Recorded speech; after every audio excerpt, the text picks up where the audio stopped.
Yes. Once again, good morning. So, whatever difficulties, whatever challenges you are facing, please ask me because my name is Ask Parvez Khan. Yes, yes, literally. If you want to see me on social media, you just put Ask Parvez Khan, ASKWARWEZ, Ask Parvez Khan. ठीक है. अब उसमें बहुत सारे videos है.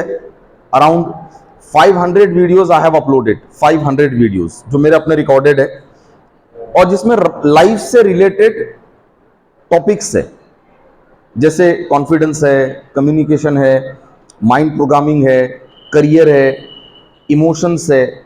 ऐसे different topics पे मेरे वीडियोस है, मोर देन 500.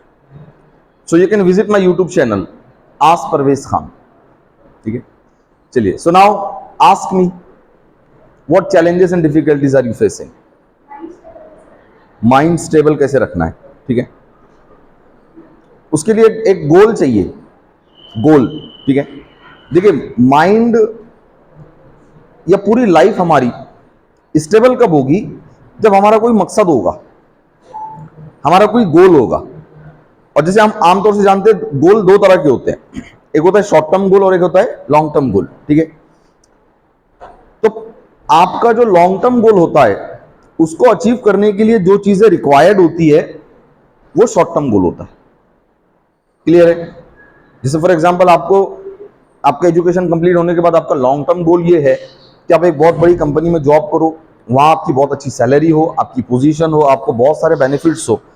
ये आपका लॉन्ग टर्म गोल है. लेकिन उस लॉन्ग टर्म गोल को अचीव करने के लिए पहले छोटे छोटे छोटे छोटे शॉर्ट टर्म गोल्स अचीव करने पड़ेंगे. जैसे ये कोर्स कंप्लीट करना है, ये लॉन्ग टर्म गोल नहीं है, ये शॉर्ट टर्म गोल है. भले आपका 3 साल 4 साल का ये कोर्स होगा, लेकिन फिर भी ये क्या है? शॉर्ट टर्म गोल है. उस पोजीशन पे पहुंचने के लिए जितनी नॉलेज चाहिए, उतनी नॉलेज आपको गेन करनी है. ये शॉर्ट टर्म गोल है. उस गोल को अचीव करने के लिए जो स्किल्स रिक्वायर्ड है, वो स्किल डेवलप करना, ये आपका शॉर्ट टर्म गोल है. ठीक है. So what you should do, you should put these things on paper. Paper पे उतारना चाहिए. एक ऐसा चार्ट बनाना है, उसमें पहले लॉन्ग टर्म गोल लिखना है कि ये मेरा लॉन्ग टर्म गोल है, और इस लॉन्ग टर्म गोल को पहुंचने के लिए ये छोटे छोटे छोटे छोटे शॉर्ट टर्म गोल मुझे अचीव करने. ठीक है. अब देखिए, जब आपने पेपर पे उतार दिया अपना प्लान, फ्यूचर एक्शन प्लान, जब आप पेपर पे उतारते हो, तब आप स्टेबल रहते हो. हमारा प्रॉब्लम क्या है? हमारा गोल ही सेट नहीं है, और अगर है भी तो क्लियर नहीं है, और अगर क्लियर है तो इतना अट्रैक्टिव नहीं है, और हमारे गोल को अचीव करने के हमको बेनिफिट ही नहीं पता है ना. जैसे हमको बचपन में क्या बताया जाता था, बेटा पढ़ो, बड़े इंसान बनोगे. मुझे बताओ, ये बड़े इंसान बनोगे क्लियर था क्या आपको? बड़े मतलब कितने बड़े बनोगे? खड़े खड़े आम तोड़ लोगे? तो ये इसको कहते हैं ग्लूमी गोल. ये ग्लूमी है, वेग है, क्लियर नहीं है. तो जब आपका गोल क्लियर नहीं होगा ना, तब आप स्टेबल नहीं रह सकते. तो फिर आपका मन कभी इधर भटकेगा, कभी उधर भटकेगा, कभी इधर भटकेगा, कभी उधर भटकेगा, है ना. जैसे मैं आमतौर से बात बहुत जोर दे के कहता हूं, आपकी ये जो कॉलेज लाइफ है ना, ये जबरदस्त वर्कशॉप है आपका, जहां आप अपने आप को ट्रांसफॉर्म कर सकते हो. ट्रांसफॉर्म कर सकते हो. देखिए, स्कूल का टाइम गुजर गया. स्कूल में ठीक है, आपको होश आने आने तक आपका 10th हो गया, दुनिया समझने समझने तक आपकी 10th हो गई. ठीक है. लेकिन कॉलेज एक ऐसा प्लेस है जहां अब आप एक मिडिल स्टेज पे हो. Now you are mature, you are aware, you are capable, you are knowledgeable and you are skilled also. अब डिपेंड ये करता है कि आप आपकी ये स्किल, आपका ये नॉलेज, आपका ये टैलेंट, है ना, आपका ये पैशन, आपकी एनर्जी, आपकी स्ट्रेंथ, ये कहां इस्तेमाल करते हो, ये बहुत इंपॉर्टेंट है. ये सब स्कूल में नहीं था ना. स्कूल में इतनी नॉलेज नहीं थी, इतना अवेयरनेस नहीं था, इतना सोसाइटी के बारे में पता नहीं था. लेकिन कॉलेज में आने के बाद अब आपके पास सब कुछ है, यानी सारे रिसोर्सेस है. सिर्फ एक बात बड़ी इंपॉर्टेंट है कि अब इस रिसोर्सेस को कहां इस्तेमाल करते हो। अब कॉलेज में रिसोर्सेस को इस्तेमाल करने की कौन कौन सी चीजें हैं। सबसे जो उसका बुनियादी मकसद है कॉलेज का, वो ये है कि कॉलेज में जितने दिन रहूंगा मैं उसके मकसद को पहुंचने की कोशिश करूंगा। और कॉलेज आने का मकसद क्या है, जो सब्जेक्ट मैंने लिया है, जो कोर्स मैंने लिया है, उसकी मुझे थोरो नॉलेज चाहिए, कंप्लीट नॉलेज चाहिए। कोई मुझे कभी भी पूछ ले, मैं उस सब्जेक्ट के बारे में बात कर सकता हूं, मैं प्रेजेंटेशन दे सकता हूं, मैं एक्सप्लेन कर सकता हूं। जैसे आपका सब्जेक्ट क्या है, आपका कोर्स बीसीएस कंप्यूटर है, राइट, ठीक है, कंप्यूटर से रिलेटेड है। तो आपका यह गोल होना चाहिए कि जब मैं यहां कॉलेज से निकलूंगा या मैं निकलूंगी, तब तक मैं कंप्यूटर में इतनी परफेक्ट हो जाऊंगी कि कोई मुझे कुछ भी पूछ ले, मैं उसको आसानी से वो इंफॉर्मेशन दे सकूंगी। कंप्यूटर से रिलेटेड जितनी स्किल्स है, वो सारी स्किल्स मेरे अंदर आ जानी चाहिए कॉलेज छूटने से पहले, ठीक है। तो यहां आपको करना क्या है, अब आपके पास मैंने कहा ना रिसोर्सेस बहुत है। जैसे आपके रिसोर्सेस क्या है, आपका टाइम आपका रिसोर्स है, आपकी नॉलेज आपकी रिसोर्स है, आपकी एनर्जी आपका रिसोर्स है, आपका एक्साइटमेंट, आपका पैशन, आपकी स्ट्रेंथ, ठीक है, ये सब आपके रिसोर्सेस है। अब ये रिसोर्सेस कहां इस्तेमाल करते हो, ये बड़ा इंपॉर्टेंट है। तो अब कॉलेज में रिसोर्सेस इस्तेमाल करने के कितने सेक्शंस है। एक तो सबसे मेन, जो सबसे बुनियादी मकसद है उसका, वो है कि आपको प्रॉपर एजुकेशन लेना है। That education should reflect from your personality. Your education should not reflect from your degrees. आपने जो कोर्स लिया है, वो कोर्स की एक एक बात आप बिना देखे प्रेजेंट कर सको, आपको ऐसे तैयारी करनी है। ये सबसे आपके कॉलेज एडमिशन का सबसे बेसिक पर्पस है ये, ठीक है। अब इसके अलावा और कौन कौन से एरिया है जहां आपकी एनर्जी, आपका टाइम, आपका पैशन, आपका एक्साइटमेंट यूज हो सकता है, तो वो यहां सेकेंडरी चीज है सारी, सेकेंडरी। अब सेकेंडरी जैसे कि कोई मैच है, ठीक है, तो मैच खेलना सेकेंडरी गोल है, वो आपके लॉन्ग टर्म गोल को सपोर्ट नहीं कर रहा है, वो थोड़ी देर के लिए है, एक टूर्नामेंट जीतने तक है, ठीक है। उसके बाद कॉलेज में कोई फंक्शन है, जैसे गैदरिंग है, तो गैदरिंग में डांस कंपटीशन है, सिंगिंग कंपटीशन है, ठीक है, तो वो भी थोड़ी देर के लिए, वो आपका प्राइमरी गोल नहीं है, वो आपका सेकेंडरी है। तो अब यह करना ही होगा कि मेरा सबसे ज्यादा टाइम, सबसे ज्यादा एनर्जी, सबसे ज्यादा मेरा इंटेलिजेंस, सबसे ज्यादा मेरा एक्साइटमेंट मेरे प्राइमरी गोल के लिए है। हाँ, उसके बाद टाइम बचता है तो सेकेंडरी गोल, बट अफसोस हमारे पास क्या हो रहा है, सेकेंडरी गोल को सबसे ज्यादा प्रायोरिटी हमारे पास। प्राइमरी गोल तो सिर्फ एग्जाम से पहले याद आता है ना। बाकी पूरे साल यहां ये प्रोग्राम हो रहा है, पार्टिसिपेट कर लिया, वहां वो प्रोग्राम हो रहा है, पार्टिसिपेट कर लिया, अरे ये दोस्त पिकनिक पे जा रहे हैं, इसके साथ चल लिया, अरे उसके भाई की शादी है, वहां इंगेज हो गए। यानी पूरा साल आप जो है सेकेंडरी गोल को प्रायोरिटी देते हो, अपना टाइम, अपना पैसा, अपनी एनर्जी सेकेंडरी गोल पे लगा रहे हो, और सिर्फ एग्जाम से पहले आपको याद आता है यार एग्जाम इंपॉर्टेंट है। तो रिसोर्सेज जहां आपने यूज किए, रिजल्ट वहीं से आएंगे।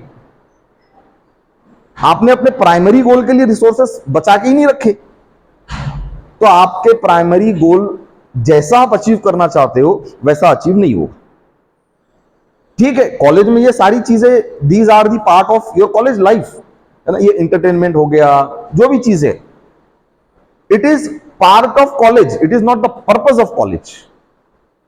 ठीक है, अब याद रखिए, आप अगर डांसिंग में बहुत अच्छे हो जाते हो, सिंगिंग में बहुत अच्छे हो जाते हो, तो एक लड़का, एक लड़की जो कॉलेज नहीं जाती, वो भी ये चीज सीख सकती है, सीख सकती है ना, कि भाई डांस सीखने के लिए और सिंगिंग सीखने के लिए पहले डिग्री लेना पड़ती है, उसके बाद सिंगिंग डांसिंग डेवलप होता है। अच्छा, सबसे इंपॉर्टेंट चीज मार्केट में है कंपटीशन, ठीक है। चलो आपने सिंगिंग सीख लिया, आपने डांसिंग सीख लिया, ठीक है, और अब आप सिंगिंग या डांसिंग में करियर बनाने जा रहे हो, ठीक है, तब आपका कंपटीशन किससे है, किससे है कंपटीशन? कोई भी आपके कंपटीशन में आके खड़ा हो सकता है, कोई भी। क्योंकि मैंने कहा ना, सिंगिंग और डांसिंग सीखने के लिए आपको कोई पर्टिकुलर 3 साल 4 साल का कोर्स थोड़ी करना पड़ता है। इसका मतलब अगर आप सिंगिंग डांसिंग में करियर बना रहे हो तो आपके कंपटीशन में कोई भी आके खड़ा हो सकता है। हाँ, लेकिन अगर आप computer engineering, web designing, web developing में अगर करियर बना रहे हो तो आपके सामने कंपटीशन में सिर्फ वो आएगा जिसने आपकी जितनी मेहनत की है, आपके जितना पैसा खर्च किया है, आपके जैसा कॉलेज 4 साल तक अटेंड किया है, प्रोजेक्ट किए, असाइनमेंट किए, कोचिंग क्लासेस लगाई है, वही आपके कंपटीशन में आ सकता है। तो व्हाट आई एम सेइंग कि सबसे पहले आप ये डिसाइड करो कि मैं किस फील्ड में जा रहा हूं और वहां जो कंपटीशन होने वाला है उसमें, उस कंपटीशन में आने के लिए क्या पैरामीटर्स है। और याद रखिए, अगर किसी भी कंपटीशन में आने का अगर कोई पैरामीटर नहीं है तो कंपटीशन बहुत है, बहुत कंपटीशन है। लेकिन अगर किसी फील्ड में अगर किसी को कुछ गोल अचीव करने हैं और अगर उसके पीछे पैरामीटर्स है तो फिर वहां पे कंपटीशन कम होगा। एम आई राइट और नॉट? जैसा क्रिकेट में, अक्सर क्रिकेट में करियर बनाना है, ठीक है, तो क्रिकेट खेलने के लिए कौन से ग्रेजुएशन और पोस्ट ग्रेजुएशन की डिग्री चाहिए? कोई भी खेल सकता है, कोई भी आ सकता है और कोई भी आपसे कंपीट कर सकता है। तो इसलिए कॉलेज जो है ना, मैं हमेशा कहता हूं, college is a place to transform your personality.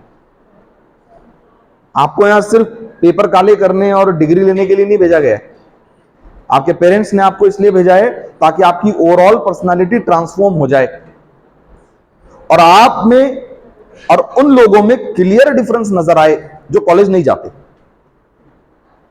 अब मुझे बताओ, है क्या डिफरेंस? जो कॉलेज नहीं जाते, जो हायर एजुकेशन नहीं लेते, उनमें और हायर एजुकेशन लेने वालों में डिफरेंस दिखाई दे रहा है क्या हमको?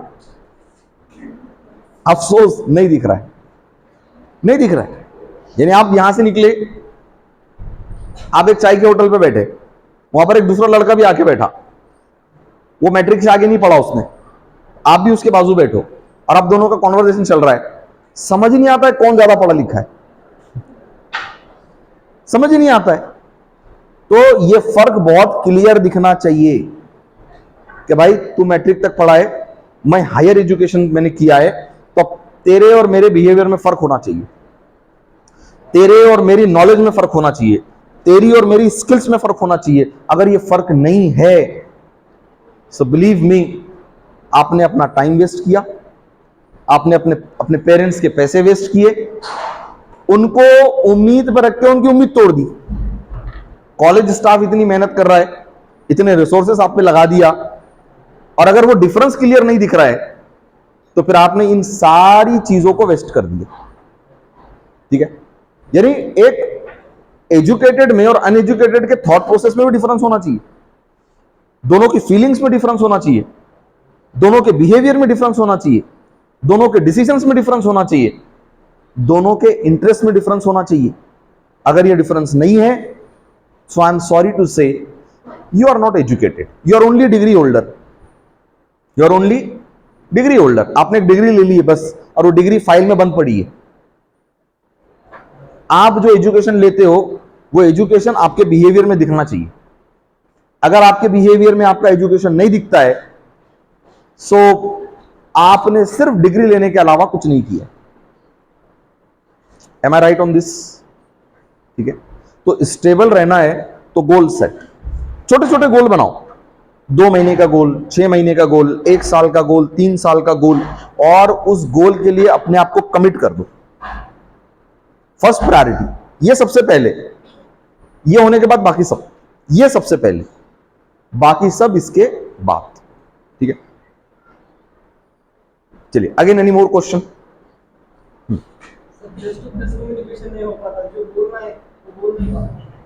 अच्छा, जो बोलना चाहते हो बोल नहीं पाते हो। अच्छा, सीधा देखिए, जैसे मैंने आपको कल बताया था कि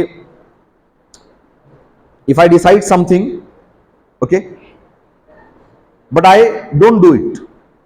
ठीक है, यानी यहां मैंने कुछ डिसाइड किया, यानी मैंने एक थॉट क्रिएट की कि मुझे ये करना है, लेकिन वो हो नहीं रहा। क्यों नहीं हो रहा है? क्योंकि एक्शन के और थॉट के बीच में है इमोशन। क्या है बीच में? इमोशन। तो अगर आपकी एक थॉट है कि मुझे इस व्यक्ति से ये बात करनी है, ये आपने थॉट ला ली, अब उसके साथ में उसको सपोर्टिंग इमोशन भी चाहिए, एक्साइटमेंट चाहिए, उतना उतना होपफुलनेस चाहिए, उतना कॉन्फिडेंस चाहिए, और जब इमोशन आएगा तो फिर ये एक्शन आएगी। तो मैंने कहा ना कि आप सुबह से लेकर शाम तक हजारों थॉट्स जनरेट करते हो, हजारों थॉट्स आपके माइंड में आ रहे, ये कर लूं, वो कर लूं, ये कर लूं, वो कर लूं, लेकिन उस थॉट को सपोर्टिंग इमोशंस नहीं मिलते, इसलिए जो एक्शन आप चाहते हो वो एक्शन आपकी होती नहीं। Am I right on this? ठीक है, तो इमोशन डेवलप करो, वो काम करने के इमोशन डेवलप करो, ठीक है, क्योंकि सिर्फ सोच लेने से काम नहीं होता है, उसको सपोर्टिंग इमोशंस चाहिए, आपकी थॉट को सपोर्टिंग इमोशन चाहिए। जब थॉट को सपोर्टिंग इमोशन मिलेगा तब एक्शन आएगी, वरना वो थॉट सिर्फ थॉट बन के रह जाती है। यही हो रहा है आपके साथ, ठीक। सो इमोशन डेवलप करो, ठीक है। यस, अगेन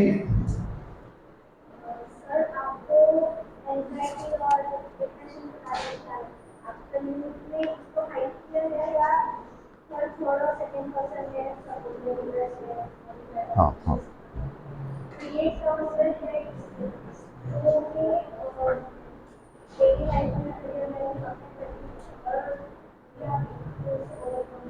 कैसे क्या, ठीक है।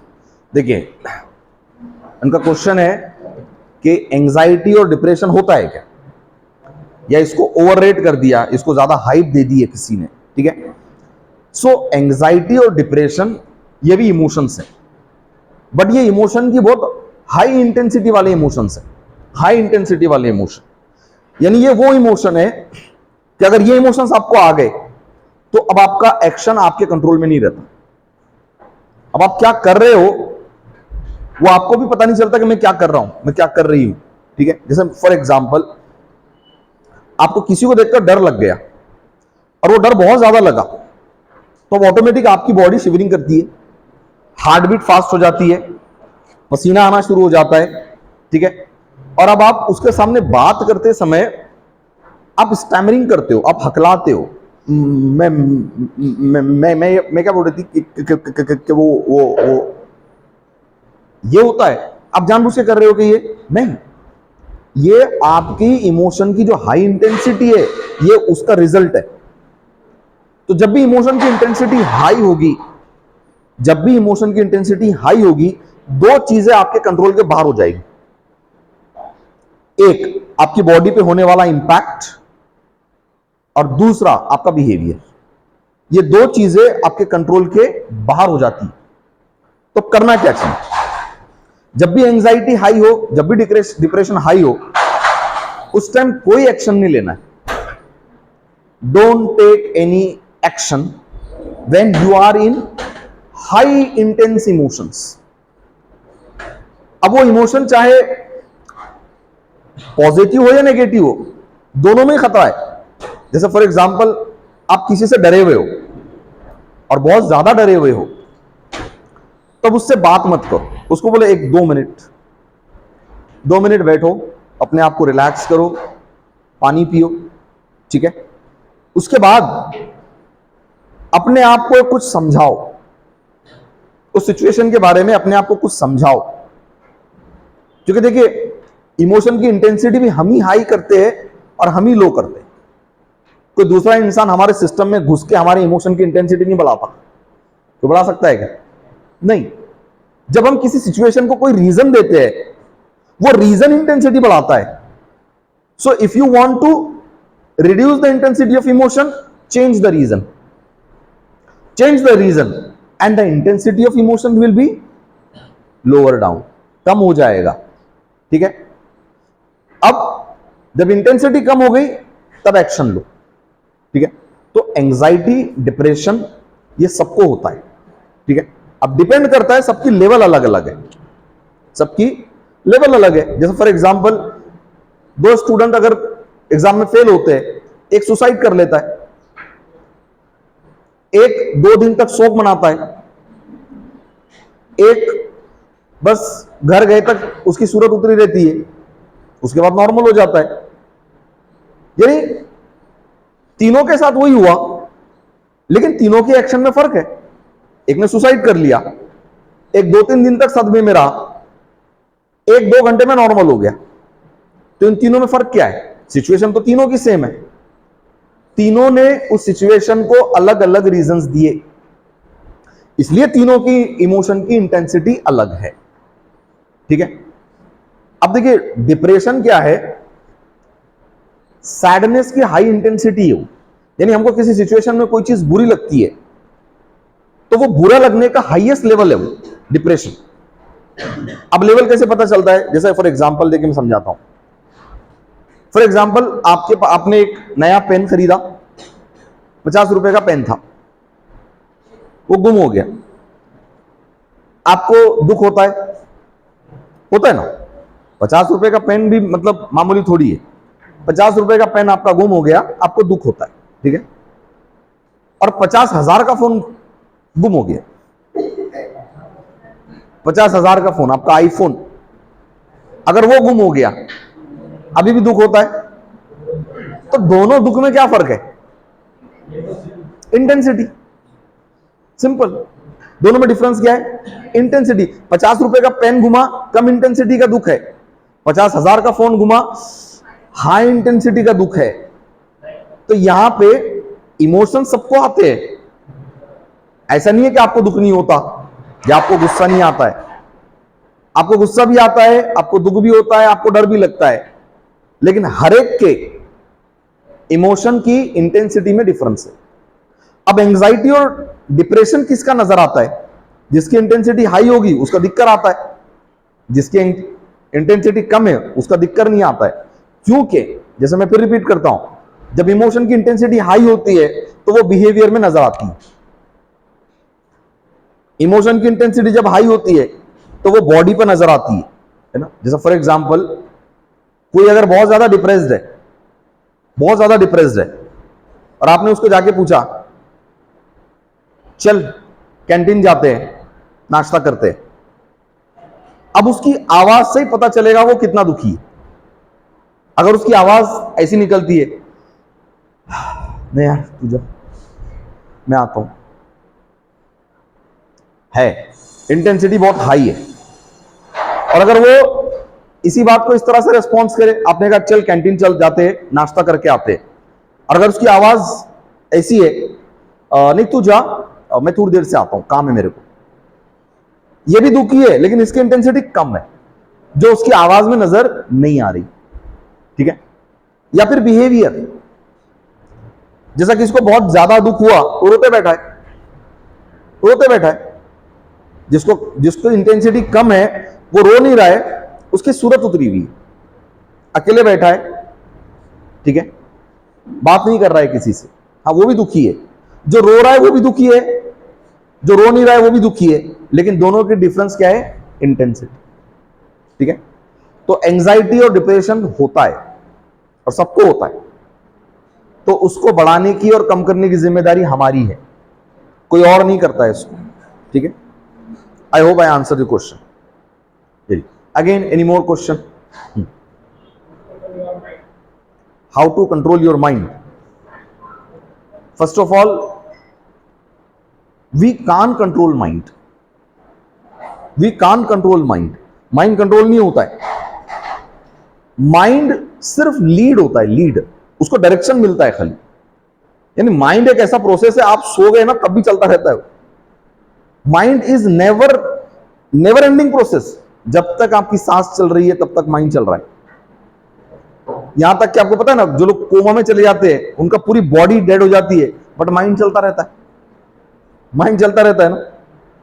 तो जब तक ऑक्सीजन चल रहा है तब तक माइंड चलता रहेगा, जब तक ऑक्सीजन चल रहा है तब तक माइंड चलता रहेगा। तो माइंड को रोकने की कोशिश मत करो, माइंड को कंट्रोल करने की कोशिश मत करो, माइंड को लीड करो, लीड करो, उसको डायरेक्शन दो कि मुझे इस तरह की सोच आ रही है, मुझे नहीं चाहिए, मुझे इस तरह की सोच चाहिए, उसको डायरेक्शन दो।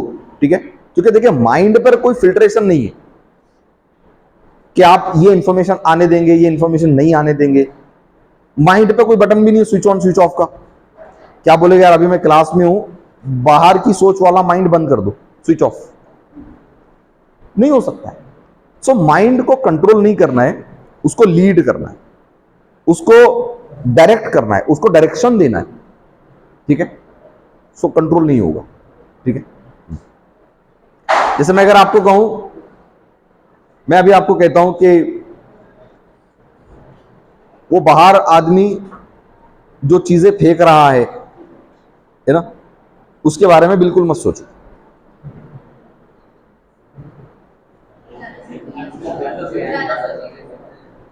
ये आवाज कहां से आ रही है बिल्कुल मत सोचो, यहां से आ रही है या वहां से आ रही है, बिल्कुल मत सोचो कहां से आ रही है आवाज। सबसे पहले वही सोच आती ना, सबसे पहले वही सोच आती है जिसको ना बोला गया। तो क्या आप रोक पाए अपने आप को? क्या आप अपनी सोच को रोक पाए कि नहीं सर ने कहा उसके बारे में नहीं सोचना, चलो नहीं सोचता? आता है, वो ऑटोमेटिक आता है, ठीक है। तो लीड करना है, लीड, कि भाई ठीक है आवाज आ रही है, आने दो, मुझे यहां फोकस करना है, मुझे यहां अपने माइंड को डायरेक्ट करना है, वो आवाज आती रहेगी, ठीक है। Again any more question? Yes, hall के बाहर जाके भूल जाते हो ना ये होता है, करेक्ट। यानी ये होता है कि हम कोई चीज सीखते हैं, प्लीज सिट डाउन, ये होता है कि हम कोई चीज सीखते हैं, समझते भी है, उतनी देर के लिए उसका इंपॉर्टेंस भी हमको पता चल जाता है, लेकिन थोड़ी देर के बाद हम वो चीज भूल जाते हैं। क्यों भूल जाते हैं मैं बताता हूं आपको। क्योंकि वो चीज सीखने के बाद अगर आपके पास कोई प्रूफ नहीं होगा कि मैंने ये सीखा है, तब आप उस चीज को रिपीट नहीं कर सकते। तो उसके लिए करना क्या पड़ेगा? जितनी बातें मैं आपको बता रहा हूं उसको नोट करना है, नोट, उसको नोट करके उसके छोटे छोटे पोस्टर्स बनाने, और जहां आप रहते हो आपका जो भी रूम है, स्टडी रूम है, बेडरूम है, वहां इन चीजों को पोस्टर की शक्ल में लगाना है आपको। भले आप दिन भर भूल जाओ, रात को घर जाने के बाद आपको फिर याद आना चाहिए, यार ये ऐसा करना है, ऐसे करना है, ठीक है। इसको कहते हैं कि you are leading your mind, अपने माइंड को लीड करना है। देखिए हमारा माइंड है ना, भटकता रहता है, भटकता है। जैसे अभी आप यहां बैठे हो, मैं जो कुछ कह रहा हूं आपको सब समझ आ रहा है, और आप ये भी एक्सेप्ट कर रहे हो, हाँ ये बेनिफिशियल है, लेकिन बाहर जाने के बाद आप भूल गए। तो अभी क्या करना है, जब भी कोई अच्छी बात आपको सुनने को मिले उसको लिखो, उसके छोटे छोटे कार्ड्स बनाओ, और वो कार्ड्स ऐसी जगह रखो जो आपको बार बार दिखाई दे, ठीक है। क्योंकि हमारे पीछे बहुत 17 काम है ना, इतने काम है हमारे पीछे कि हम भूल जाते हैं कि ये भी करना है। तो जो काम करना है वो आपको दिखना भी चाहिए, इसलिए इंग्लिश में कहावत है, out of sight out of mind. जो चीज दिखेगी नहीं वो प्रैक्टिस में नहीं आएगी, ठीक है। तो आप अगर चाहते हो कि ये जो लर्निंग आपकी हो रही है ये आपकी लाइफ में इंप्लीमेंट भी हो, तो इसको एक फिजिकल फॉर्म दे दो, फिजिकल फॉर्म दे दो। और फिजिकल फॉर्म क्या है?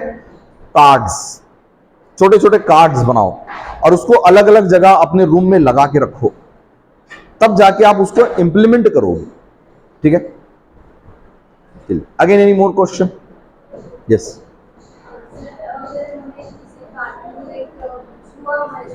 हाँ, तो आपने कहा जैसे कि एंगर वगैरह, तो उस टाइम पे अपनी इंटेंसिटी हाई रहती, तो अगर समझ कुछ नेगेटिव थॉट है, लाइक अपन एंग्री है या फिर प्रॉब्लम है, तो इंटेंसिटी हाई रहती ना, तो वो नेगेटिव इंटेंसिटी पॉजिटिव इंटेंसिटी में कैसे कन्वर्ट कर सकते हैं? मतलब लाइक इंटेंसिटी हाई रहती ना, तो अगर उस टाइम पे अपन ने रिएक्शन किया, लाइक रिएक्ट किया कुछ, उससे में अगर अपने रिएक्ट कुछ भी रिएक्ट किया तो हाई इंटेंसिटी करते ना, वही इंटेंसिटी अपन ने अगर पॉजिटिव वे में यूज की तो देखिए इनका क्वेश्चन है कि जब भी कोई सिचुएशन में अगर नेगेटिव इमोशंस आते हैं, ठीक है, उसको पॉजिटिव में कैसे कन्वर्ट करें, ठीक है।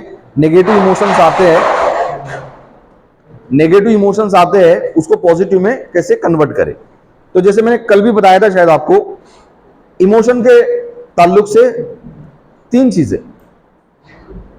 इमोशन एक तो ऐसे बदलेंगे नहीं, इमोशन आप ऐसा सडन फ्लिप नहीं कर सकते हो, है ना। जैसे एकदम सैडनेस से हैप्पीनेस नहीं होगा, है ना। फियर से कॉन्फिडेंस नहीं होगा, ठीक है। एकदम डलनेस से एक्साइटमेंट नहीं होगा, होपलेसनेस से एकदम से होपफुलनेस नहीं होगा, फ्लिप नहीं होगा इमोशन, ठीक है। दूसरा, इमोशन कंट्रोल भी नहीं होगा। अगर आप इमोशन कंट्रोल करोगे तो ये इमोशन की इंटेंसिटी आपकी बॉडी डैमेज कर देगी। यानी सिंपल वर्ड, जब भी कोई इंसान की इमोशन की इंटेंसिटी हाई होती है उसके बॉडी पे नजर आती है नजर।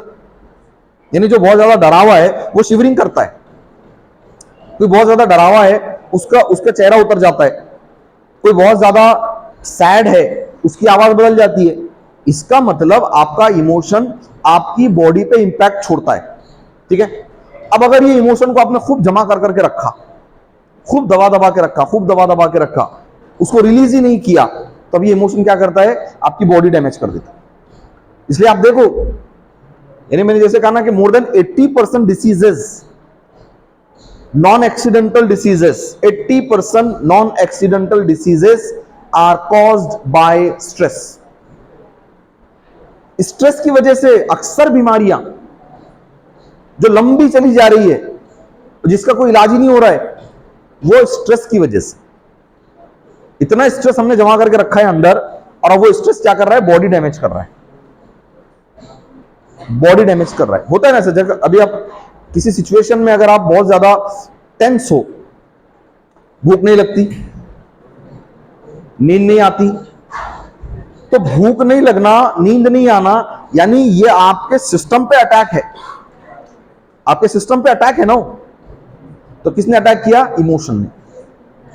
तो अब इमोशन होगा क्या फिर, ना इमोशन ऐसे फ्लिप होगा, ना इमोशन सप्रेस होगा, इमोशन सिर्फ रेगुलेट होगा, हाई से लो होगा, हाई से लो होगा, ज्यादा से कम होगा, बस बदलेगा नहीं, ठीक है।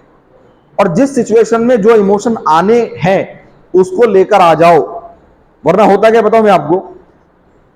जैसा फॉर एग्जांपल, आपको ऑफिस में बॉस ने डांटा, बॉस ने आपको डांटा, अब आपको बॉस पे गुस्सा तो आ रहा है लेकिन निकाल नहीं सकते वहां, तो फिर आप कहां निकालते हो, घर आके निकालते हो। सो जब जहां जो इमोशन आते हैं उसको वहीं रिलीज करने की कोशिश करो। अगर वो इमोशन वहां रिलीज नहीं होंगे तो कई और होंगे और वो ज्यादा नुकसान पहुंचाएंगे। इसलिए हम देखते हैं ना, अक्सर लोग जो बहुत ज्यादा इंटेंस जॉब करते हैं वो घर आकर अपने बीवी बच्चों पर चिल्ला पुकार करते हैं। क्यों करते हैं, क्योंकि ये इमोशन वो वहां नहीं निकाल पाए, वो घर पे आके निकालते। अब घर वालों को फिर, अब घर वाले टेंशन में, तो फिर घर वाले कहीं और जाके टेंशन निकालते। It's a cycle, it's a cycle. There are two things which are carried forward। दो चीजें होती है जो एक इंसान से दूसरे इंसान में जाती है और वो बढ़ती चली जाती है। एक है एनर्जी और दूसरा है स्ट्रेस। जैसे फॉर एग्जाम्पल, एक एग्जाम्पल के जरिए समझाता हूं मैं। एक बॉस अपने कैबिन में आता है और बहुत गुस्से में वो बेल बजाता है अपने सेक्रेटरी को बुलाने के लिए। अब सेक्रेटरी आता है तो वो सेक्रेटरी पे चिल्लाता है, बहरा हो गया, तुझे बेल सुनाई नहीं देती, इतना टाइम लगता है क्या कैबिन में आने को। अब सेक्रेटरी बोलता, सर मैं रोज जितने टाइम पे आता हूं उतने टाइम पे ही आया। अब बॉस और उसके ऊपर गुस्सा होता है, वो करता है मुझसे, जॉब करनी है करने तो जाए यहां से। अब सेक्रेटरी ने क्या किया, उस गुस्से को दबाया, वो बाहर आया, अपने कैबिन में बैठा, फिर उसने बेल बजाई पियून को बुलाने के लिए। पियून आया, अब सेक्रेटरी किस पे रेस हो गया, पियून पे। बहरा हो गया, बेल सुनाई नहीं देती तेरे को, काम छोड़ कहीं का, काम नहीं करना है तो घर पे बैठ। अब बेचारा पियून सेक्रेटरी को बोल नहीं सकता, तो वो क्या करता है, अब वो अपना स्ट्रेस दबा लेता है। अब पियून भले ही ऑफिस में पियून है, घर पे बॉस है वो। पियून घर पे बॉस है।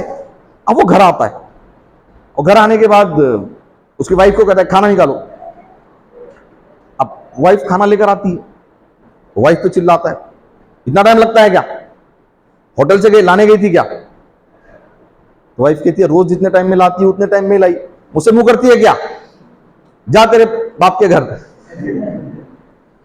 अब स्ट्रेस कहां चला गया, अब वाइफ पे चला गया। अब स्ट्रेस कहां गया, वाइफ, यानी वाइफ पति परमेश्वर को पलटा के कुछ नहीं बोल सकती। तब उसने क्या किया, दबाया उसको और वो गई किचन में।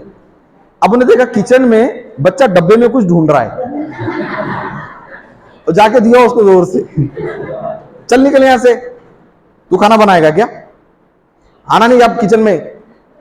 बच्चा बेचारा मां है, पलटा के कुछ बोल नहीं सकता, तो वो बाहर जाता है और बाहर जाते जाते देखता है कि उनका जो कुत्ता है वो दरवाजे में बैठा है। वो जाके देता है उसको लात, दरवाजे में बैठता है, ये बैठने की जगह है, चल तेरे मुंह में पैर पड़ेगा तो मर जाएगा। अब बेचारा कुत्ता दबा लेता है, क्योंकि रोज यही दूध बिस्किट खिलाता है, इसको तो नहीं काट सकते। तब स्ट्रेस कहां चला गया, कुत्ते को, और कुत्ता बाहर जाता है और बाहर किसी को काट लेता है। तो क्या हुआ, stress carry forward, carry forward, एक से दूसरे को, दूसरे से तीसरे को, तीसरे से चौथे को, यानी कैरी फॉरवर्ड हो रहा है। और अब देखिए ये रिवर्स कैसे होगा, अब स्ट्रेस वापस रिवर्स होगा, जिसने जिसको स्ट्रेस दिया अब उसको वापस भी मिलेगा। तो कुत्ते ने किसी को काटा, नहीं बॉस को नहीं, कुत्ते ने किसी पड़ोस के बच्चे को काटा। अब वो पड़ोसी आ गया लड़ने को प्यून के घर पे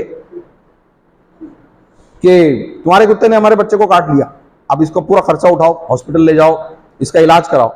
अब बेचारा प्यून अगले दिन ऑफिस जाने के बजाय वो बच्चे को लेकर गया हॉस्पिटल। अब वो हॉस्पिटल जब गया तो इधर उसको छुट्टी मारनी पड़ी, और जब उसने छुट्टी मारी तो उसके काम भी किसको करने पड़े, सेक्रेटरी को। और जब सेक्रेटरी प्यून के काम कर रहा है तो सेक्रेटरी के काम कौन करेगा, बॉस करेगा। अब क्वेश्चन ये है कि बॉस को स्ट्रेस कहां से आया था, उसको अपने घर से आया था, वो अपनी पत्नी से लड़के आया था।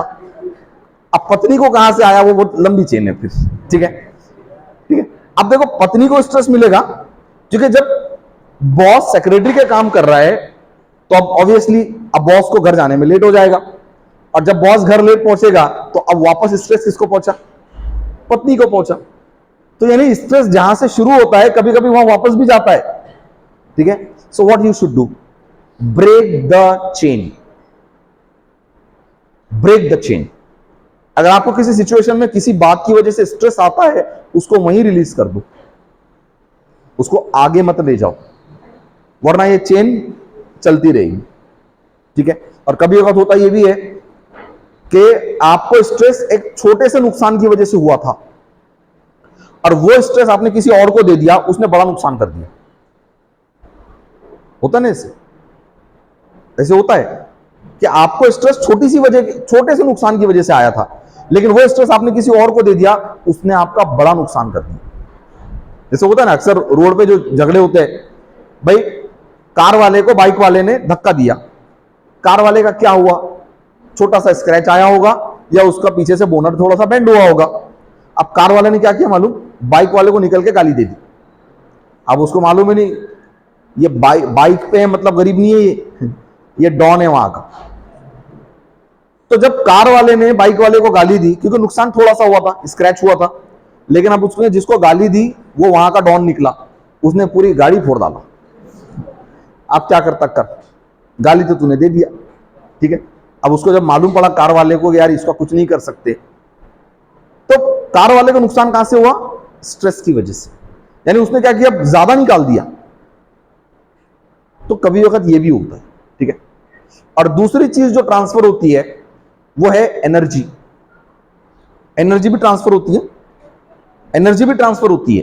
यानी अगर आप किसी व्यक्ति के साथ बैठे हो और वो बहुत पॉजिटिव है, एक्सट्रोवर्ट है, बहुत एनर्जेटिक है, एंथुसियास्टिक है, उसके साथ आप 1-2 घंटे निकालो, पूरा दिन अच्छा जाता है आपका, क्योंकि क्या किया उसने, अपनी एनर्जी आपको ट्रांसफर की। अब आप ये एनर्जी कहीं और जाके ट्रांसफर करोगे। तो दो चीजें कभी भी कैरी फॉरवर्ड होती है, एक है स्ट्रेस और एक है energy.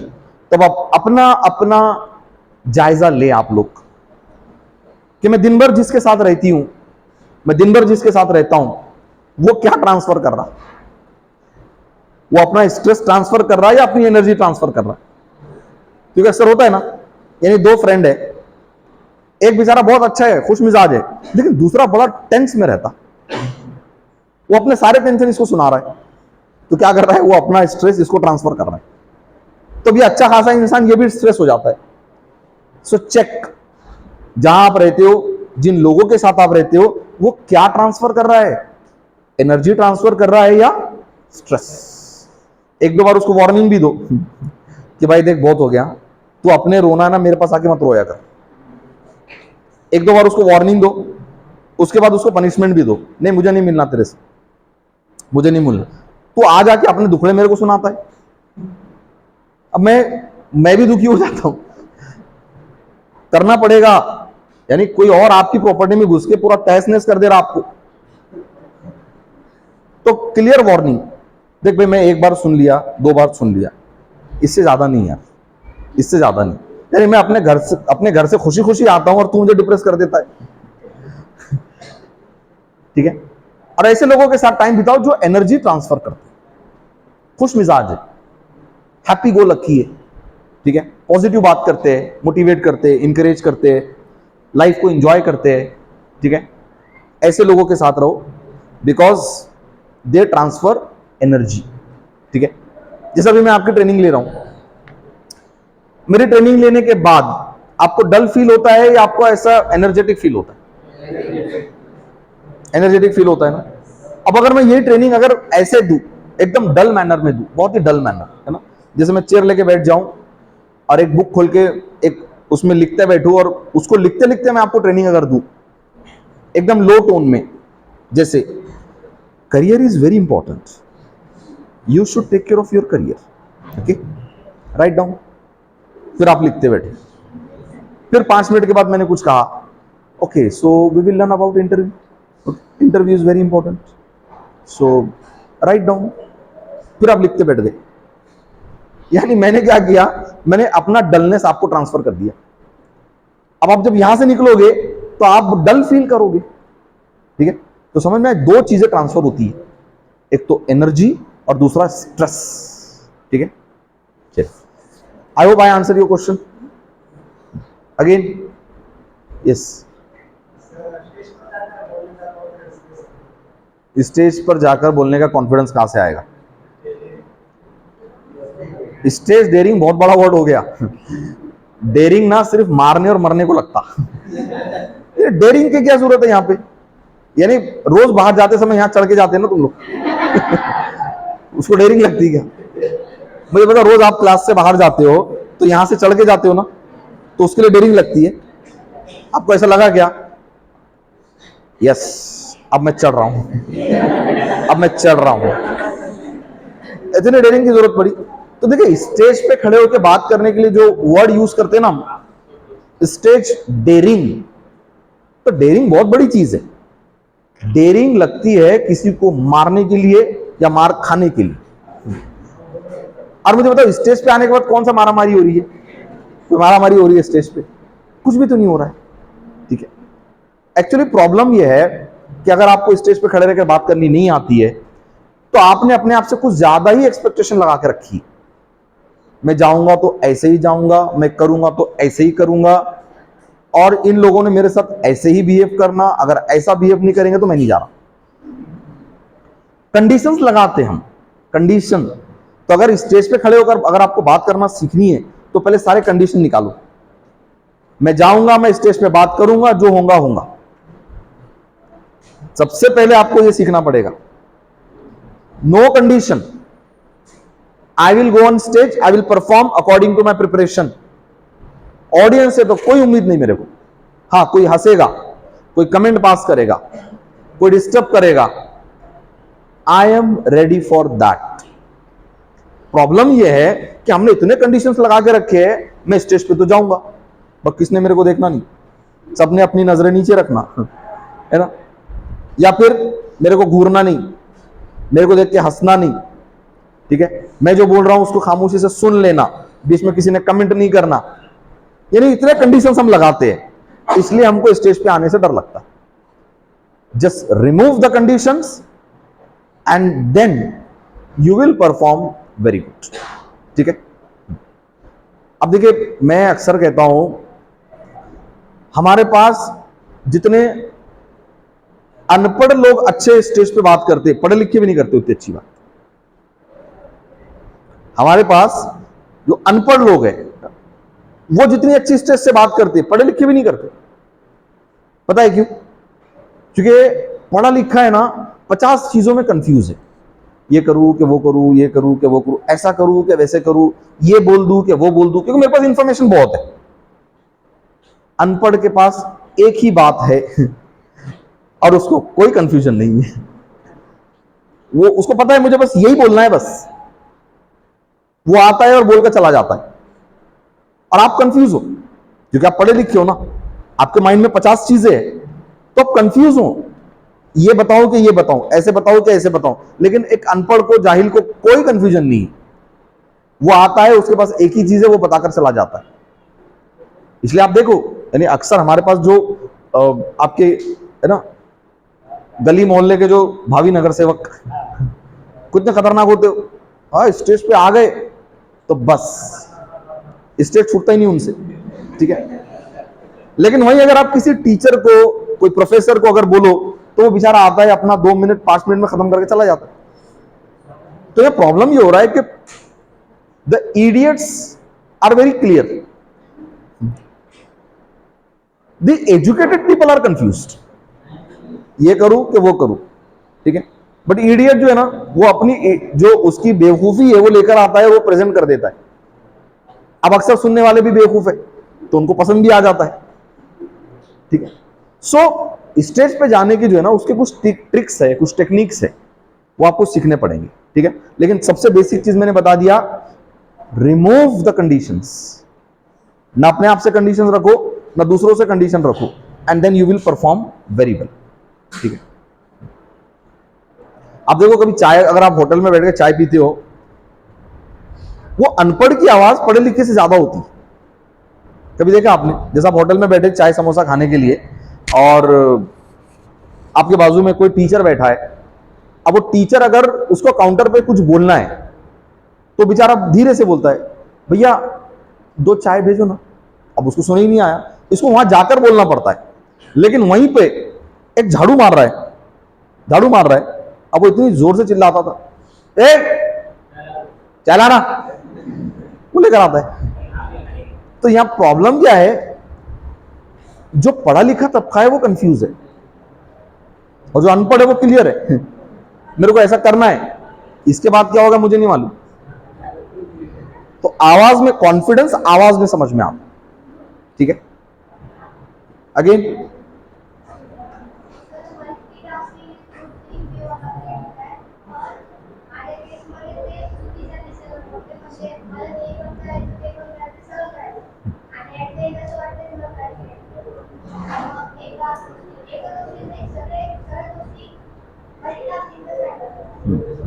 C multitasking is a good thing. Multitasking एक अच्छी चीज है। ठीक है। लेकिन मल्टीटास्किंग में होता ही है ना कि आप सब करने की कोशिश करते हो, तो सब करने के चक्कर में आपके रिसोर्सेज ऐसे डिस्ट्रीब्यूट हो गए। आपने पूरी रिसोर्सेज, पूरी एनर्जी एक जगह नहीं लगाई आपने, तो आपके रिसोर्सेज जब डिस्ट्रीब्यूट हो गए मल्टीपल टास्क में, तो कोई भी एक टास्क आपका अकम्प्लिश नहीं हुआ। ठीक है। तो इसके लिए मैं फिर वही कहूंगा, गोल, प्रायोरिटीज डिसाइड करो आप। जैसे आप 5 काम करने में एक्सपर्ट हो, ठीक है, तो उन 5 में सबसे इंपॉर्टेंट क्या है? सबसे इंपॉर्टेंट, यानी जिसके नहीं करने से नुकसान हो सकता है। देखिए, यहां काम 2 तरह के होते हैं। एक वो काम होता है जिसके करने से फायदा होता है, नहीं करने से कुछ नहीं होता है। एक वो होता है जिसके करने से फायदा होता है, नहीं करने से नुकसान होता है। ये ज्यादा इंपॉर्टेंट काम है। Hope you understood? 2 तरह के काम है। एक वो काम जिसके करने से फायदा है, नहीं करने से नुकसान नहीं है। लेकिन एक वो काम है जिसके करने से फायदा है और नहीं करने से नुकसान है, इसको ज्यादा प्रायोरिटी दो। ठीक है। तो अब प्रायोरिटाइज करो उसको, कि जो सबसे इंपॉर्टेंट काम जिसका करना जरूरी है उसको सबसे पहले करेंगे, सबसे ज्यादा टाइम देंगे, सबसे ज्यादा रिसोर्सेज उसके लिए इस्तेमाल करेंगे। उसके बाद टाइम बचा दूसरा, उसके बाद टाइम बचा तीसरा। ठीक है, यस।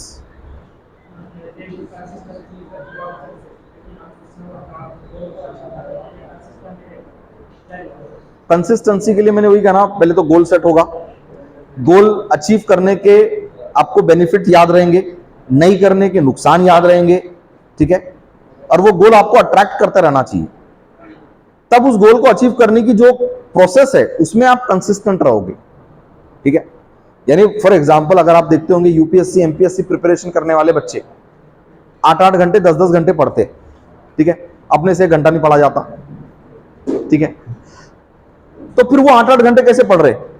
उनका गोल बहुत क्लियर है, उनका गोल बहुत क्लियर है, और गोल अट्रैक्टिव भी है कि एक बार मैं कलेक्टर बन गया फिर मैं सब एंजॉय कर सकता, सब एंजॉय कर सकता। उसको दिन रात वो लाल बत्ती की गाड़ी दिखती रहती, उसको दिन रात वो लोग दिखते जो उसको सल्यूट कर रहे हैं, अभी स्टडी कर रहा है वो, लेकिन उसको वो क्लियर है कि ये करने का फायदा क्या है, ये करने का फायदा क्या है, तभी उनकी कंसिस्टेंसी मेंटेन होती है। हमारा क्लियर ही नहीं है, मैं बीसीए करने के बाद करूंगा क्या, मैं ये स्टडी करने के बाद मैं करूंगा क्या, मैं कैसे दिखूंगा प्रोफेशन में, मेरे प्रोफेशन के मेरे को बेनिफिट क्या मिलेंगे, ये हमको क्लियर नहीं है, इसलिए कंसिस्टेंसी नहीं, ठीक है। तो मैंने कहा ना कि आप अपने गोल के पोस्टर्स लगा के रखो, कंसिस्टेंसी मेंटेन रहेगी, ठीक है। चलिए again, same how to focus, so how to be consistent, एक ही चीज है, एक ही चीज है ना, how to focus and how to be consistent, ठीक है। एक बहुत फेमस बुक है, उसको कहते हैं हाइपर फोकस, हाइपर फोकस। उसमें बताया गया है कि फोकस कैसे करते हैं। एक सिर्फ टेक्निक बताता हूं उसमें की, उसमें ये कहा गया है कि जिस चीज पे आप फोकस करना चाहते हो, जिस चीज पे आप फोकस करना चाहते हो उसको सबसे ज्यादा अटेंशन दो, सबसे ज्यादा अटेंशन। और हमारे माइंड के कुछ स्पेसेस होते हैं, स्पेस जैसा बैक स्पेस, साइड स्पेस और फ्रंट स्पेस, ठीक है। तो जिस चीज पे आप फोकस करना चाहते हो उसका अटेंशन, उससे रिलेटेड इंफॉर्मेशन आपके फ्रंट स्पेस में होनी चाहिए, उसको कहते हैं अटेंशनल स्पेस। यानी जिस चीज पे आप फोकस करना चाहते हो सबसे ज्यादा अटेंशन उस पर होना चाहिए, उठते बैठते चलते फिरते आपको वो चीज याद रहनी चाहिए, ठीक है। अटेंशनल यानी फ्रंट स्पेस में उसकी इंफॉर्मेशन होनी चाहिए, तभी फोकस होगा। हमारा क्या हो रहा है मालूम, मुझे जो करना है वो अभी यहां है, वो घूम के पीछे चला गया, ये दूसरा सामने आ गया, तब हम इस पे फोकस करते, ठीक है। फिर याद आता नहीं यार ये इंपॉर्टेंट है, फिर उसको सामने लेकर आते। ये सामने से हटना ही नहीं है, इसको सामने से हटाना ही नहीं है आपको। जो सबसे इंपॉर्टेंट काम है वो फ्रंट स्पेस में रहेगा, तभी फोकस होगा। हमारा क्या हो रहा है, अभी मुझे लगता है ये बहुत इंपॉर्टेंट है, लेकिन वो चला गया पीछे, ये दूसरा सामने आ गया, अब हम इस पर फोकस करते। फिर हम जब अवेयर होते हम कहते नहीं नहीं नहीं ये इंपॉर्टेंट है, यही हो रहा है ऐसे ही हो रहा है। तो अटेंशन सबसे ज्यादा उसको देंगे जिस पे फोकस करना है, ठीक है। अपने आसपास उसी से रिलेटेड चीजें रखेंगे जिस पे फोकस करना है, क्योंकि हम बहुत जल्दी भूल जाते हैं, मैंने कहा ना भूल जाते हैं बहुत जल्दी, ठीक है। Again any more question? No question? Sir मैं जो भी वर्क करना चाहती हूँ तो उसके लिए मुझे डर लगता है, अभी भी मैं आपसे बात कर रही हूँ, मुझे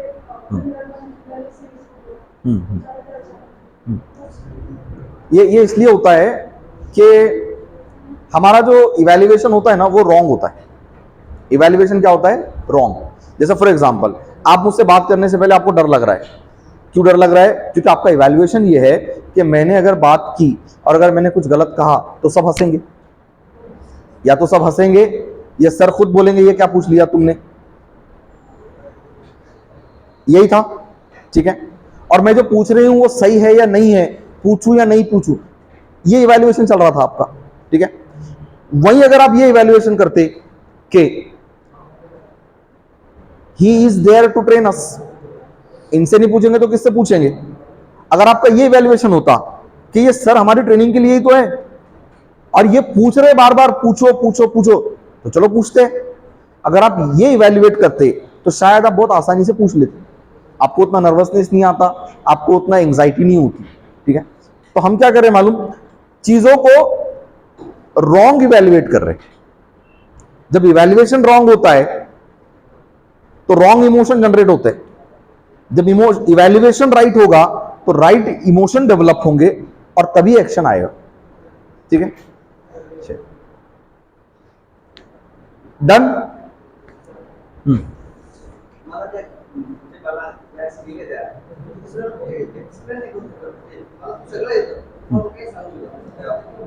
तो मैं वही कह रहा हूं ना, आप क्या कर रहे हो कि आपको सब आता है और आपको वो करना है।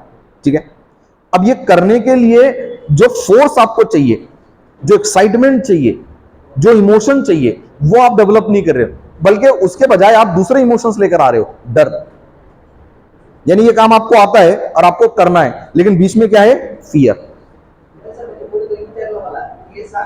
हाँ, तो वही कह रहा हूं ना, कहीं ना कहीं आप अपने आप से एक्सपेक्टेशन कर रहे हो कि मैं बोल दूं लेकिन गलती नहीं होना चाहिए, इसको मेरे से ज्यादा आता है ना, और जो मैं कह रहा हूं वो सही है या नहीं है। यानी आप क्या कर रहे हो, सेल्फ डाउट क्रिएट कर रहे हो, बहुत ज्यादा क्या कर रहे हो, सेल्फ डाउट क्रिएट कर रहे हो। ठीक है, तो अगर आपको आता है तो उसको प्रेजेंट करो और अपने से ज्यादा उम्मीद मत लगाओ। सबसे ज्यादा प्रॉब्लम क्या है मालूम, हमको हमारे अलावा कोई नहीं रोक रहा। को रोक सकता है क्या आपको? हम जितना अपने आप को रोकते हैं ना, उतना हमको कोई नहीं रोक रहा, कोई नहीं। दुनिया की कोई ताकत मुझे कोई काम करने से नहीं रोक सकती। यहां नहीं करने देंगे, मैं कहीं और जाके करूंगा, है ना। अभी नहीं करने देंगे, बाद में करूंगा, ऐसे नहीं करने दे रहे, वैसे करूंगा, लेकिन मुझे जो करना है वो करने से मुझे कोई रोक नहीं सकता। हम सिर्फ अपने आप को रोक रहे हैं, यही हो रहा है। यानी आपको नॉलेज है लेकिन फिर भी वो काम आप नहीं कर रहे हो, तो आपको रोक कौन रहा है? Only we stop us. ठीक है, and therefore there is a dialogue, push yourself because nobody will do it for you, only you have to push yourself. Everybody wants push, हर किसी को पुश चाहिए, वो आपको क्यों पुश करेगा? So if you want to go ahead, push yourself because nobody else will do it for you. ठीक है, चलिए।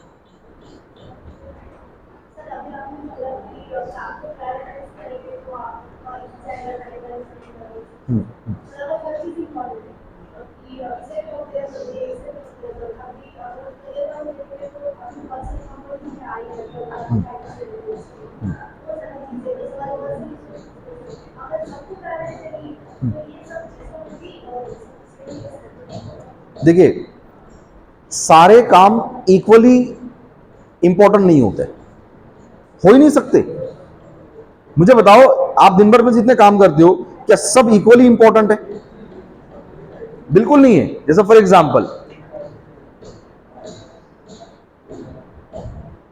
हेल्थ, ठीक है, यानी सबसे इंपॉर्टेंट चीज है जिंदा रहना। जिंदा रहना सबसे इंपॉर्टेंट है ना। आप बोलोगे नहीं नहीं, मैं बाद में सोच लूंगा कैसे जिंदा रहना है, पहले मुझे असाइनमेंट कंप्लीट करने हैं। तो असाइनमेंट इंपॉर्टेंट है या जिंदा रहना इंपॉर्टेंट है? हाई प्रायोरिटी है। सबसे बड़ी प्रायोरिटी क्या है? लाइफ। सबसे बड़ी प्रायोरिटी है लाइफ। अगर लाइफ होगी तो दूसरे काम होंगे। ठीक है, तो लाइफ सबसे बड़ी प्रायोरिटी है। ठीक है, तो इसी तरह आपके दिन भर में जितने काम है उसमें, जैसे फॉर एग्जांपल अगर आप कॉलेज आ रहे हो, ठीक है, तो सबसे पहली प्रायोरिटी है कि मुझे इस कॉलेज से जिस पर्पस के लिए मैंने एडमिशन लिया था वो पर्पस मेरा कंप्लीट होना चाहिए। ये सबसे पहली प्रायोरिटी। ठीक है, हाँ, अब सेकंड प्रायोरिटी फ्रेंड्स बनने चाहिए, सेकंड प्रायोरिटी। इंटरटेनमेंट होना चाहिए, थर्ड प्रायोरिटी। ठीक है, अच्छा दिखना चाहिए, चौथी प्रायोरिटी। यानी सब इक्वल कैसे हो सकते? सब इक्वल नहीं हो सकते। यानी चाहे आपका कोई फ्रेंड बने नहीं बने, आपका कॉलेज से पास आउट होकर निकलना सबसे पहली प्रायोरिटी। चाहे आप किसी इंटरटेनमेंट में इन्वॉल्व हो ना हो, आपकी सबसे पहली प्रायोरिटी आपको कॉलेज से जो नॉलेज मिलनी चाहिए थी वो मिलनी चाहिए। चाहे आप अच्छे दिखते हो, बुरे दिखते हो, कैसे भी दिखते हो, लेकिन कॉलेज से जो चीज सीखने के लिए मैं आई थी वो मुझे सीखना है, वो मेरी पहली प्रायोरिटी। आप बता सकते हो आप किन काम की बात कर रहे हो?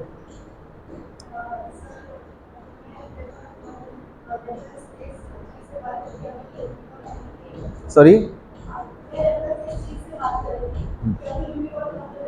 हाँ हाँ, जी जी, हम्म हम्म हम्म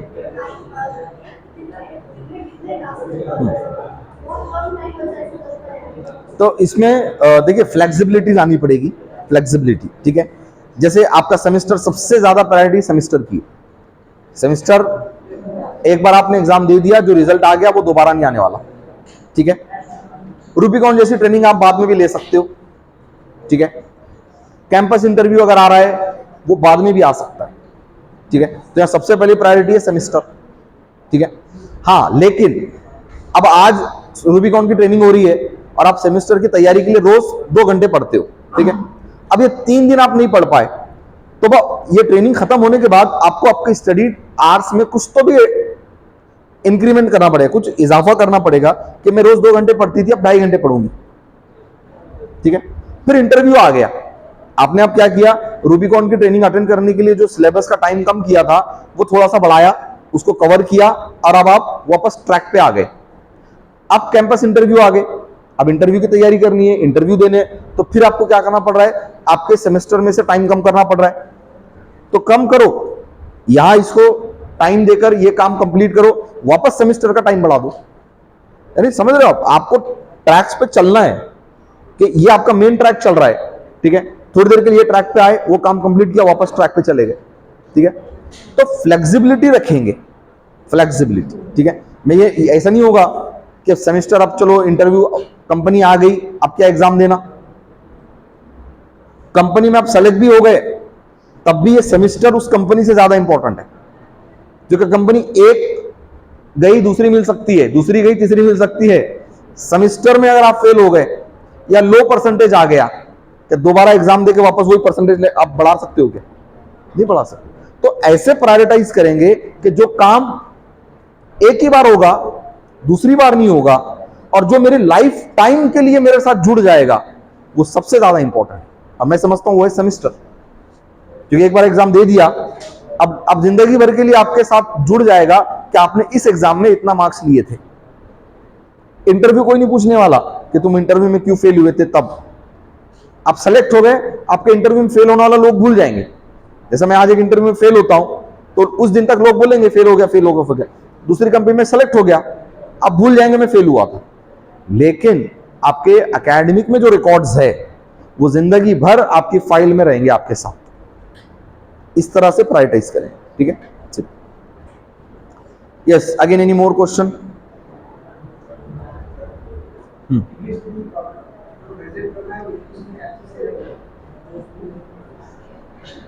सबसे पहले तो English speaking is a habit. English speaking is a habit, it is not a subject, it is not a skill. English speaking is a habit and you should do everything to develop this habit. That's it, ठीक है। अब हमारे पास problem क्या है कि बचपन से English पढ़ रहे हैं और अभी भी इंग्लिश बोलनी नहीं आती। बचपन से इंग्लिश पढ़ रहे हैं लेकिन बोलनी क्यों नहीं आती? तो हमने इंग्लिश को सिर्फ एक सब्जेक्ट के तौर पे लिया है, हमने कभी उसको लैंग्वेज समझा ही नहीं, ठीक है। अगर लैंग्वेज समझते तो बोलते, सुनते, ठीक है, लोगों से इंग्लिश में इंटरेक्शन करते। हमको बचपन से हमने एक ही चीज सीखी है, इंग्लिश एक सब्जेक्ट है और पास करना है। इंग्लिश एक सब्जेक्ट है और उसको पास करना है।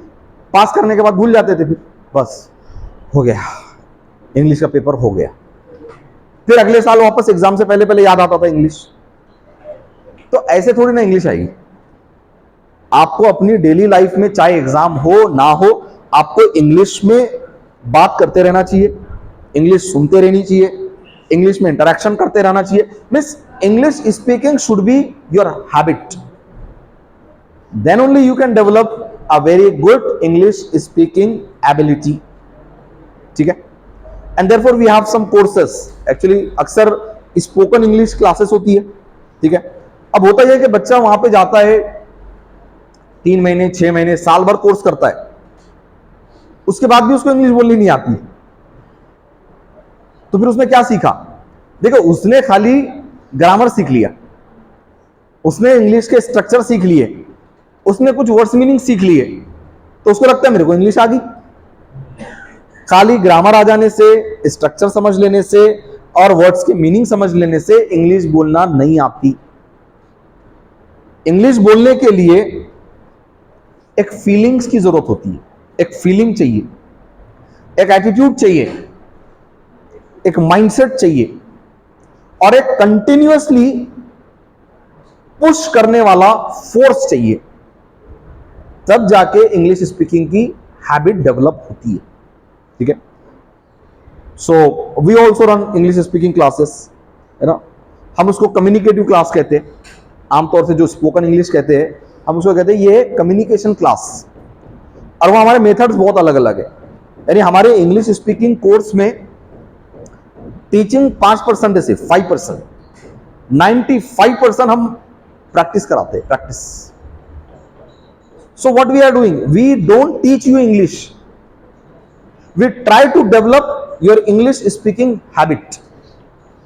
अच्छा, सबसे इंपॉर्टेंट, अगर आपको लगता है आपको इंग्लिश बोलनी नहीं आती है, कितने हैं जिनको इंग्लिश बोलनी नहीं आती? Just raise that. Okay, put it down, put it down. जैसा फॉर एग्जांपल आपको लगता है कि आपको इंग्लिश बोलनी नहीं आती है, ठीक है। कोई एक सेंटेंस मुझे बोल के बताओ, इंग्लिश में बोल सकते हो, कुछ भी बोलो, आपका नाम बता दो, address, please repeat. Good, what he said? I have done some online certification courses. English है नहीं, क्या मराठी है? इंग्लिश है। तो आपको इंग्लिश आती है, इंग्लिश आपको आती है, इतनी आती है, सिर्फ करना क्या है? कैपेसिटी बढ़ाना है। तो इंग्लिश आप नई चीज नहीं सीख रहे हो, ऑलरेडी आपको बहुत इंग्लिश आती है, आपको सिर्फ करना क्या है? कैपेसिटी बढ़ानी है। यानी अगर आपको एक सेंटेंस बोलने आता है, आपको इंग्लिश बोलनी आती है, हाँ, सिर्फ कैपेसिटी कम है, तो करना क्या है? बढ़ानी। ठीक है। यानी जिसको एक सेंटेंस भी बोलने नहीं आता, हाँ, उसके लिए प्रॉब्लम है। तो यहां पे इसको क्या कहते हैं? आपको अगर कोई काम करने की आदत है, भले ही बहुत कम है, तो फिर आप उसको डेवलप कर सकते हो। जो काम करने की बिल्कुल आपको आदत नहीं है, 0% आपने किया है, तो फिर वो हैबिट डेवलप नहीं होती आसानी से। ठीक है। So what happens actually, first the habit comes in the existence. पहले हैबिट का वजूद होता है, फिर उस वजूद को बढ़ाया जाता है। समझ रहे हो? यानी एक पौधा है, अगर उसमें इतना सा पौधा है तो अब वो बढ़ेगा भी और उसको फल भी लगेंगे। पौधा ही नहीं है तो फिर पेड़ कहां से आएगा और फल कहां से लगेंगे?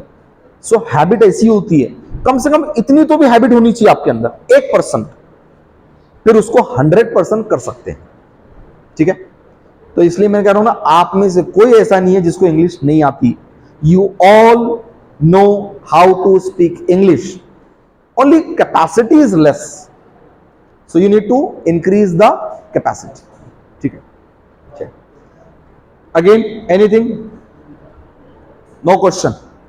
ठीक है, चलिए। So now what will do, will take one more chapter today, okay, which is called goal setting. ठीक है।